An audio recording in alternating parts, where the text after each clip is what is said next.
மயக்கமா கலக்கமா. இந்த பாட்டை பற்றி ஒரு சுவாரஸ்யமான விஷயம் என்ன தெரியுமா?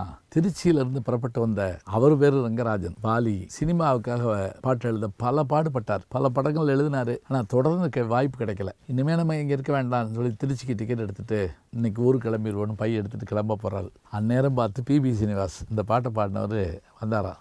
என்ன வாலி எங்கே கிளம்பிட்டேன்? இல்லை இனிமேல் என்னால் சென்னையில் பிழைக்க முடியாது, நான் போகிறேன். சரி நீ போகிறதுக்குள்ளே ஒன்று செய்ய, இன்றைக்கி நான் ஒரு படத்துக்கு பாட்டு பாடிட்டு வந்தேன், அந்த பாட்டை கண்ணாசன் எழுதியிருக்காரு, நான் பாடுறேன் நீ கேட்குறியா அப்படின்னு சொல்லிட்டு பிபி சீனிவாஸ் அந்த ரூம்குள்ளே உட்காந்து அந்த பாட்டை பாடுறாருங்க. உனக்கும் கீழே உள்ளவர் கோடி, நினைத்து பார்த்து நிம்மதி நாடு. இந்த பாட்டு அவரை மாற்றுச்சு. டக்குன்னு டிக்கெட்டு கிழிச்சு போட்டார். திரும்பி முயற்சி பண்ணார். 5 தலைமுறைக்கு பாட்டு எழுதினார்.